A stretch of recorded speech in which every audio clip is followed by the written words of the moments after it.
Subject. Subject means क्या होता है? कर्ता। क्या होता है? सब्जेक्ट मीन्स कर्ता होता है। सब्जेक्ट मीन्स क्या होता है बच्चों? कर्ता होता है। कर्ता मीन्स जो काम करता है।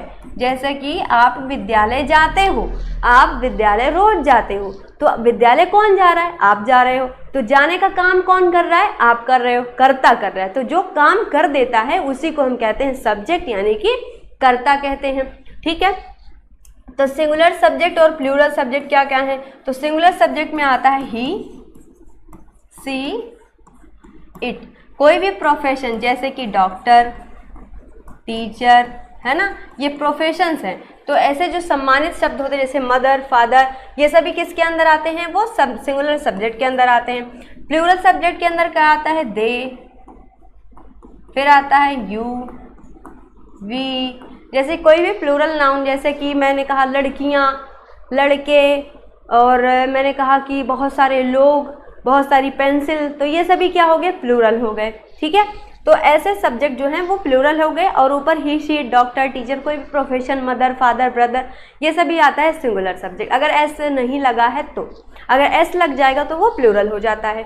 ठीक है, आई बात समझ में? अब देखिएगा, ये तो हो गया सब सिंगुलर प्लूरल, समझ में आया?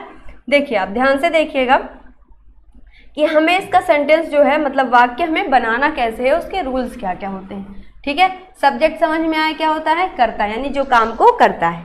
ठीक, देखो पहचान तो हो गई। अब हमें जो सिंगुलर सब्जेक्ट है, अभी बताया सिंगुलर सब्जेक्ट क्या क्या होता है।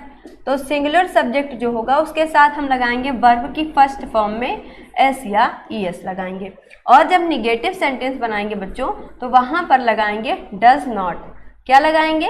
Does not. अभी कैसे लगाना है वो अभी बताते हैं। ठीक है, एक बार रूल समझा दूं, फिर आपको समझने में आसानी हो जाएगी।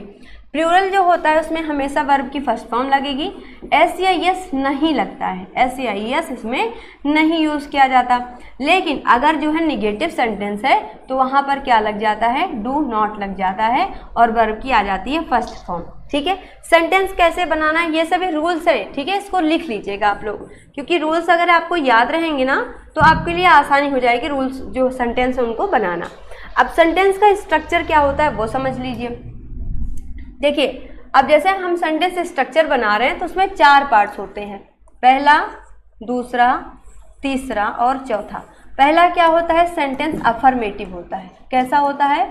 अफर्मेटिव सेंटेंस, यानी कि वो पॉजिटिव सेंटेंस होगा, उसमें कोई भी क्वेश्चन नहीं होगा, कोई नकारात्मक शब्द नहीं होगा, तो ये क्या हो गए? अफर्मेटिव।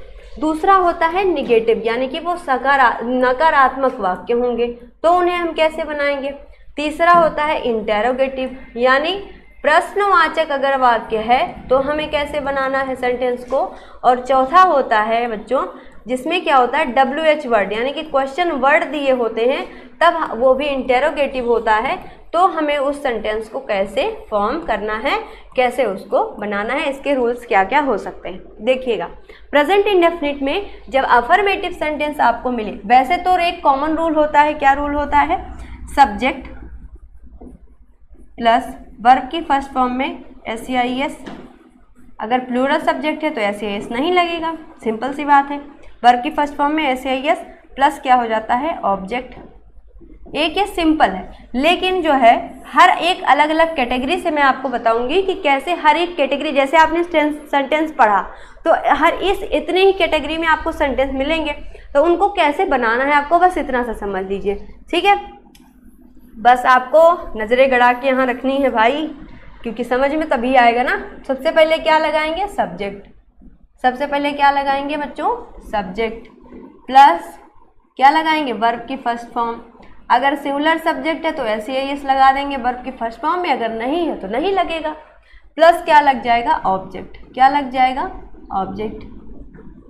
ठीक, निगेटिव सेंटेंस की बात करते हैं तो सबसे पहले आएगा सब्जेक्ट। सबसे पहले क्या आएगा? सब्जेक्ट प्लस क्या आएगा? वर्ब की फर्स्ट फॉर्म। अब यहाँ एस या एस नहीं लगेगा। अब ऐसे अब निगेटिव सेंटेंस है तो डू या फिर डज नॉट आएगा। क्या आएगा? डू या डज नॉट। अभी डू नॉट किसके साथ आएगा? बताया था, डू नॉट किसके साथ आएगा? जब सब्जेक्ट कैसा होगा? प्लूरल होगा, तो नेगेटिव सेंटेंस में क्या आएगा? उसके साथ में डू नॉट। लेकिन अगर सब्जेक्ट सिंगुलर है तो नेगेटिव सेंटेंस में उसके साथ क्या आएगा? डज नॉट आएगा। Okay, got it. चलिए, तो डू या डज नॉट लगा दिया, और क्या आएगा इसके साथ में? ऑब्जेक्ट। क्या आएगा? ऑब्जेक्ट आएगा। ठीक है, लेकिन अगर इंटेरोगेटिव सेंटेंस है तो मैम कैसे बनाएंगे? तो कुछ नहीं करना है, देखो यहाँ पे लिखा है तुमने